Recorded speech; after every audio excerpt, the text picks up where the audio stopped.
सुप्रभात बच्चों, कैसे हैं आप?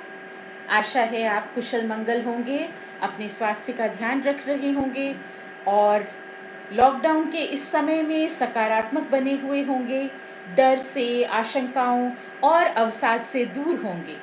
बच्चों, आज हम लेकर आए हैं एक ऐसी ही कहानी।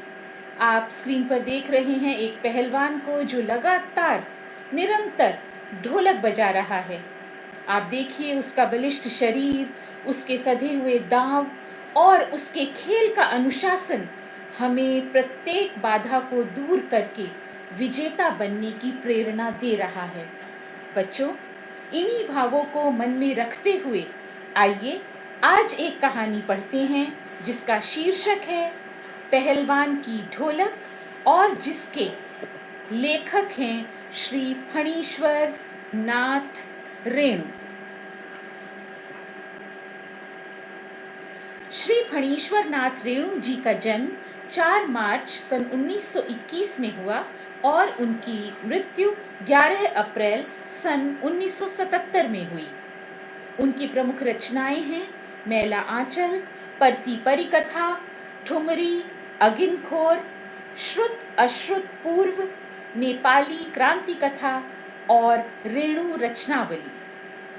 हिंदी साहित्य में आंचलिक उपन्यासकार के रूप में वे प्रतिष्ठित हुए और जीवन के उतार चढ़ावों और संघर्षों से जूझते हुए साहित्य सृजन के साथ साथ राजनीतिक और सामाजिक आंदोलनों में वे सक्रिय भागीदारी करते रहे। सन 1954 में उनका बहुचर्चित आंचलिक उपन्यास आया जिसका नाम है मैला आंचल। इस उपन्यास ने हिंदी उपन्यास को एक नई दिशा दे दी। बच्चों, इनके उपन्यासों में, इनके कथा साहित्य में गांव की भाषा संस्कृति और वहां के लोक जीवन को केंद्र में रखा गया।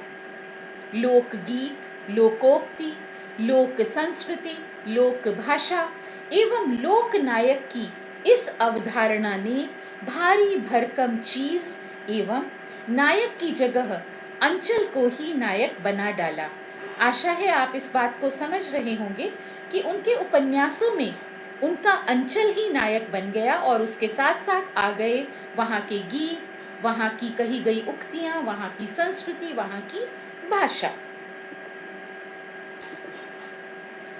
फणीश्वर नाथ रेणु की प्रतिनिधि कहानियों में से एक है पहलवान की ढोलक। यह कहानी रेणु जी की लेखनी के गांव, अंचल और संस्कृति को सजीव रूप से चित्रित करने की कला का अद्भुत उदाहरण है। इस कहानी में इसको पढ़ते समय ऐसा लगता है मानो हर पात्र वास्तविक जीवन जी रहा है। इनके गद्य में भी संगीत सा है और एक और विशेषता जो दुर्लभ रूप से मिलती है वह है ढोलक की उठती गिरती आवाज और उसके साथ पहलवान के क्रियाकलापों का सामंजस्य। यह कहानी एक और प्रश्न लेकर आती है और वह प्रश्न है व्यवस्था के बदलने के साथ लोक कला और इसके कलाकारों का महत्व समाप्त हो जाना। ये कहानी हमारे सामने एक और विशेषता लेकर आती है कि भारत और इंडिया, भारत में रहने वाले लोग 2 भागों में बटे हुए हैं। इस कहानी में हम भारत पर इंडिया के छा जाने की समस्या को भी देखते हैं। गांव में रहने वाला पहलवान लुट्टन सिंह किस प्रकार से गरीबी में भी पहलवानी के शौक को पालता है। न केवल शौक को पालता है बल्कि अपने ढोल के बोल से न केवल स्वयं को जिंदा रखता है बल्कि महामारी, मलेरिया और हैजा से दम तोड़ रहे गांव वाले लोगों को लड़ने की शक्ति भी देता है। कहानी के अंत में हम ये पाते हैं कि भूख, महामारी की शक्ल में आई मौत अजय लुट्टन को भी अपनी चपेट में ले लेती है और यहाँ पर पहलवानी की असलियत खुलती है जो कि अत्यंत करुणा भरी है। हमारे मन में कई सवाल छोड़ जाती है कि नई व्यवस्था अच्छी है, या पुरानी व्यवस्था अच्छी है? क्या कलाओं का महत्व है या आज आधुनिक समाज में कलाओं का महत्व समाप्त होता जा रहा है? लोक कला आज हमारे लिए कितना महत्व रखती है? ऐसे प्रश्न यह कहानी हमारे मन में छोड़े जाती है। आइए इन प्रश्नों के उत्तर ढूंढने के लिए पढ़ते हैं कहानी पहलवान की ढोलक। कहानी का आरंभ इस प्रकार से है कि पूरा का पूरा गांव मलेरिया और हैजे की महामारी से पीड़ित है। गांव डरे हुए बच्चे की तरह से कांप रहा है। झोपड़ियां बांस की बनी हुई हैं, फूस की बनी हुई हैं, जो काफी पुरानी है और उजड़ चुकी हैं। रात का अंधेरा है और अंधेरे में सन्नाटा है, वीरानी है और एक अजीब सी शांति है, निस्तब्धता है। अंधेरी रात भी धीरे धीरे आंसू बहा रही है। यहाँ पर प्रकृति का उद्दीपन रूप दिखाई देता है। जब गांव की विषम परिस्थितियों के साथ प्रकृति जुड़ जाती है तो प्रकृति भी आंसू बहाती प्रतीत होती है। चारों तरफ निस्तब्धता है, रो रहे हैं लोग, आहें भर रहे हैं लोग, लेकिन मन ही मन मुंह से उसको दबाने का प्रयास भी कर रहे हैं। आकाश में तारे चमक रहे हैं, पृथ्वी पर कोई रोशनी नहीं है। आकाश से यदि कोई तारा इन लोगों की मदद करने के लिए नीचे आना भी चाहता है तो भी रास्ते में ही उसकी रोशनी, उसकी शक्ति समाप्त हो जाती है। उसके इस असफल प्रयास पर अन्य तारे उसकी असफलता पर उसका उपहास उड़ाते हैं। चारों तरफ सियार रो रहे हैं, उल्लुओं की डरावनी आवाज है। केवल यही आवाज पूरी निस्तब्धता को भंग करती है। गांव की झोपड़ियों में करहाने की, कै करने की, उल्टी करने की आवाजें आ रही हैं। कोई कहता है हे राम, कोई कहता है हे भगवान। ये सब बहुत धीमे धीमे स्वर सुनाई दे रहे हैं। बच्चे भी कभी कभी करहा कर निर्बल आवाज से कहते हैं माँ माँ, लेकिन पुकार कर वे रोने लगते हैं। और बाकी तो पूरी रात में केवल शांति ही शांति है, ऐसी शांति मानो मरघट की शांति है। कुत्ते बड़े विशेष होते हैं, उनके पास बड़ी बुद्धि होती है। वे जानते हैं कि कुछ ऐसा होने वाला है जो कि प्रिय नहीं है, तो वे राख के ढेरों पर गठरी बनाकर बैठे रहते हैं और शाम होने पर या देर रात को मिलकर रोते हैं। उनका रोना उनके दुख का प्रतीक है, उनके दुख को दर्शाता है। और रात की इन विभीषिकाओं के बीच, रात की इस निस्तब्धता के बीच, सारी निस्तब्धता को पूरे साहस के साथ ताल ठुक कर ललकारती है तो सिर्फ और सिर्फ पहलवान की ढोलक, जो शाम से लेकर सुबह तक एक ही गति में बजती है। चटधा गिड़धा, चटधा गिड़धा, यानी आजा भिड़ जा, आजा भिड़ जा। और बीच बीच में कहीं बोलती है चट गिड़ चट, चटाक चटधा, चटाक चटधा, यानी उठाकर पटक दे, उठाकर पटक दे। किसको उठाकर पटक दे? मृत्यु को उठाकर पटक दे, बीमारी को उठाकर पटक दे, भय को उठाकर पटक दे, मौत के डर को उठाकर पटक दे। केवल यही आवाज है जो मरे हुए गांव में संजीवनी का काम करती है। संजीवनी, जीवन दायिनी बूटी। आपको याद होगा हनुमान जी किस प्रकार से हिमालय से संजीवनी बूटी लाए थे, जिससे उन्होंने लक्ष्मण जी को एक जीवन, नया जीवन दिया था। और ये पहलवान है लुट्टन सिंह पहलवान। गांव में लुट्टन पहलवान प्रसिद्ध था। 9 वर्ष की आयु में अनाथ हो गया था, शादी भी हो गई थी। उसकी सास विधवा थी, उसने उसे पाला था। वह गाय चराता, ताजा दूध पीता, कसरत करता। गांव के लोग उसकी सास को तंग किया करते थे। लुट्टन सिंह को ये अच्छा नहीं लगता था। उनसे बदला लेने के लिए उसने अपने शरीर को कसरत के माध्यम से मजबूत किया और वह उनसे बदला लेने में सक्षम हो गया। एक बार की बात है, श्यामनगर का मेला लगा, उसमें दंगल हुआ। दंगल में कई पहलवान आए और उन्होंने अपनी कुश्ती से, अपने दांव पेच दिखाकर शेर का बच्चा टाइटल प्राप्त चांद सिंह को हराने का प्रयास किया। चांद सिंह पहलवान बादल सिंह का शिष्य था और न जाने कितने पहलवानों को वह हरा चुका था। उन पहलवानों में पंजाबी और पठान पहलवान भी थे। चांद सिंह अपनी श्रेष्ठता जाहिर करने के लिए, सिद्ध करने के जोर जोर से सिंह की तरह दहाड़ता। श्यामनगर के इस दंगल में वृद्ध राजा भी आए थे और वृद्ध राजा ये सोच ही रहे थे कि क्यों न इस शेर का बच्चा टाइटल प्राप्त चांद सिंह को अपने राज दरबार में रख लिया जाए। तभी लुट्टन सिंह ने शेर के बच्चे चांद सिंह को चुनौती दे दी। दर्शक जो वहां बैठे थे वे सब उसे पागल समझ रहे थे और चांद सिंह ने तो सोचा ये बच्चा मेरा क्या करेगा। वह बाज की तरह लुट्टन सिंह पर टूट पड़ा, पर वह सफाई से आक्रमण को संभालकर उठ खड़ा हुआ। राजा ने कहा लुट्टन से, हट जाओ, तुम समझाया, कुश्ती से हट जाओ, किंतु लुट्टन ने लड़ने की इजाजत मांगी। मैनेजर ने भी, सिपाहियों ने भी समझाया, लेकिन लुट्टन ने कहा इजाजत न मिली तो पत्थर पर माथा पटक पटक कर मर जाऊंगा। अब जो भीड़ थी वह अपना धैर्य खोने लगी। पंजाबी पहलवान लुट्टन पर गालियों की बौछार करने लगे। दर्शक उसे लड़ने की अनुमति देना चाहते थे। राजा साहब ने भी विवश होकर कहा ठीक है, तुम लड़ लो। चारों तरफ बाजे बजने लगे, लुट्टन का ढोल भी बजने लगा। चांद सिंह ने उसे कस कर दबा लिया, उसे गिराने की, चित्त करने की कोशिश करने लगा। लुट्टन के समर्थक सिर्फ ढोल की आवाज के रूप में वहां पर मौजूद थे, यानी ढोल की आवाज ही केवल उसका समर्थन कर रही थी, जबकि सारी भीड़ और राजा इत्यादि राजदरबार के लोग सब के सब चांद सिंह के पक्ष में थे। लुट्टन ने दाव काटा, लपक कर चांद सिंह की गर्दन पकड़ ली। ढोल ने आवाज दी, चटाक चटधा, चटाक चटधा, अर्थात उठाकर पटक दे। लुट्टन ने दाव और जोर लगाकर चांद सिंह को जमीन पर दे मारा।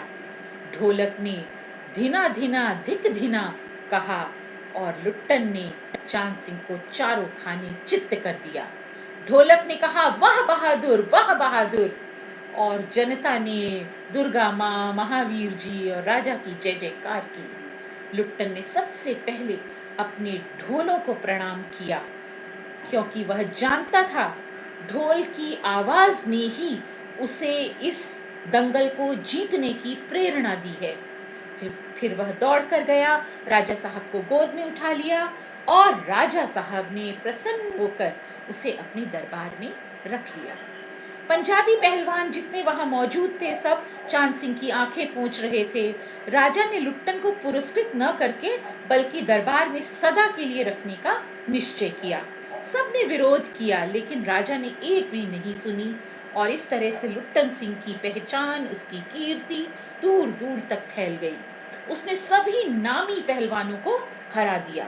उसने काला खां जैसे प्रसिद्ध पहलवान को भी हरा दिया और उसके बाद वह दरबार का दर्शनीय जीव बन गया। अर्थात वह केवल दर्शन देता था, अब वह किसी भी प्रकार का दंगल नहीं करता था। राजा ने उसको अनुमति नहीं दी थी। कारण आप समझ सकते हैं।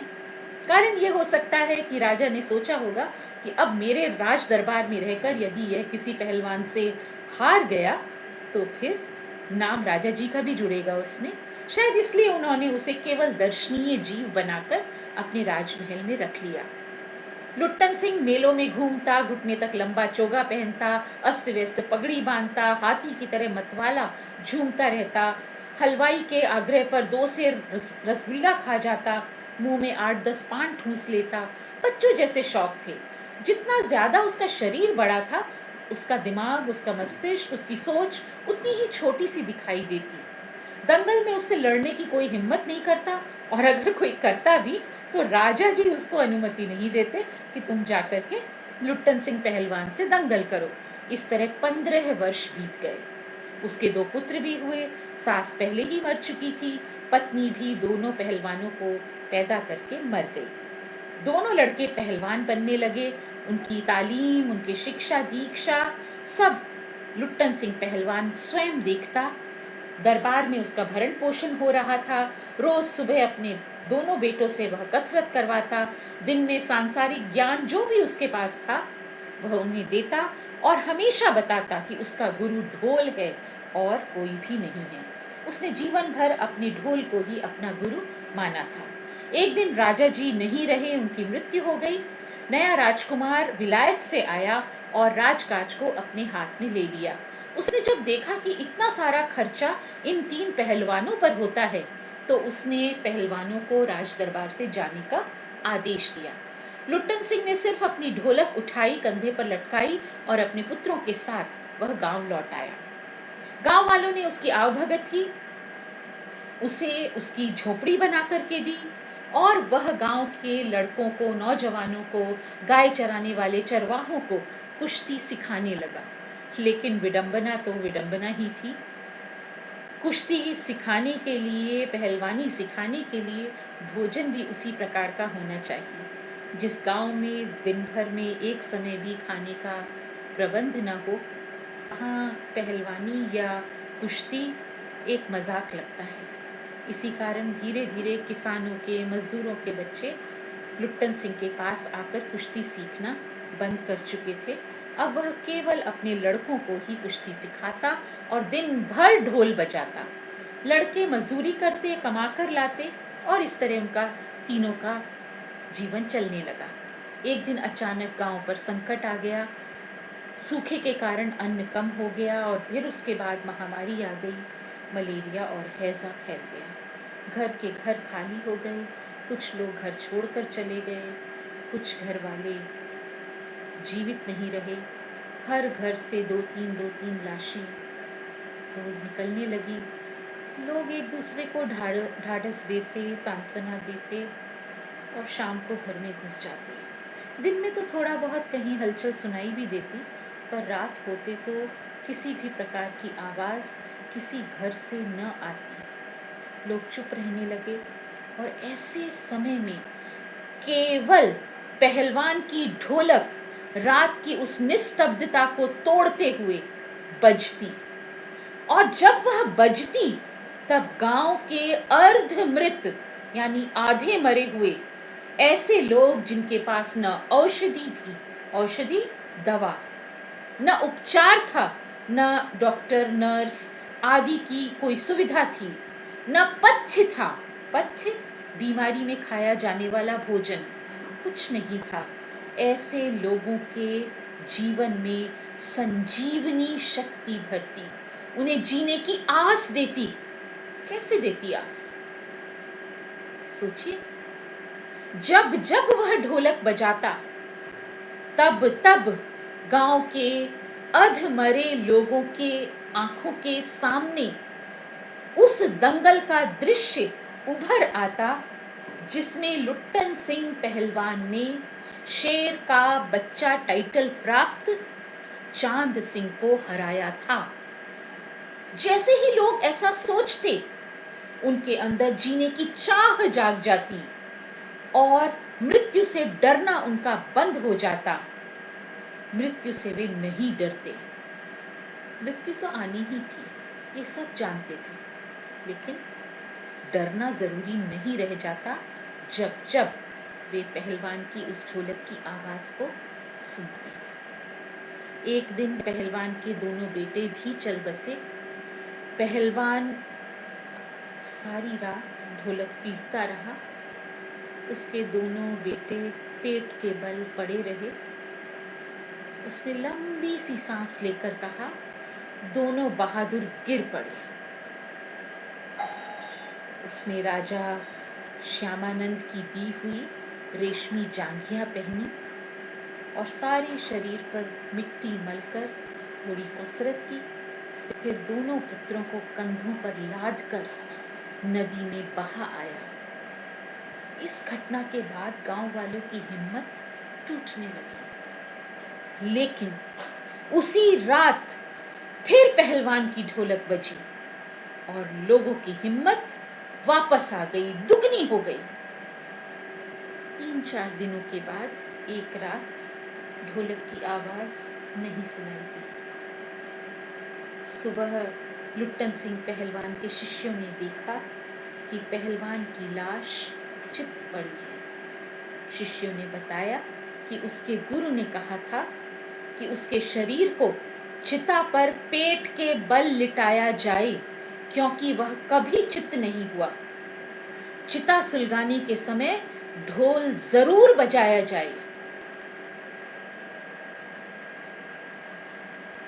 ढोल बजने लगा और लुट्टन सिंह पहलवान इस दुनिया से चला गया।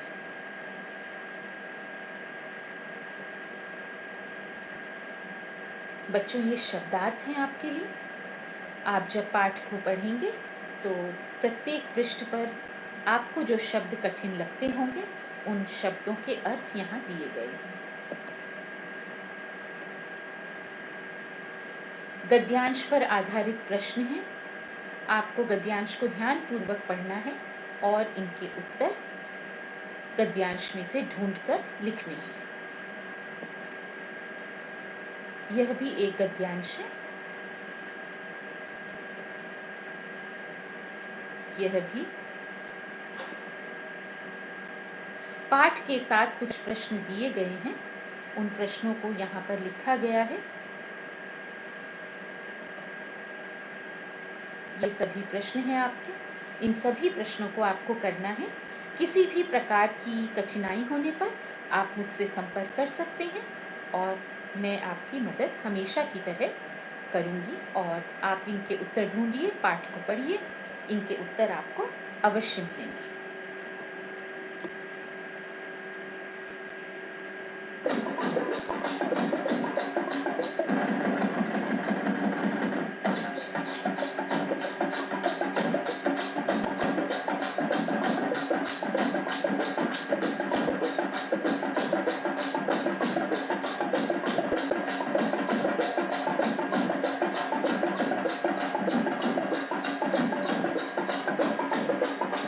बच्चों, इस कहानी का यही उद्देश्य है कि हम लोक कलाओं का सम्मान करें, सदैव परोपकार की भावना अपने मन में रखें और हमेशा सोचें कि वास्तविक इंडिया भारत में बसता है। भारत इंडिया में नहीं बसता, इंडिया भारत में बसता है। यूं अगर कहें तो सही होगा कि इंडिया को गोदी में लेकर भारत चलता है।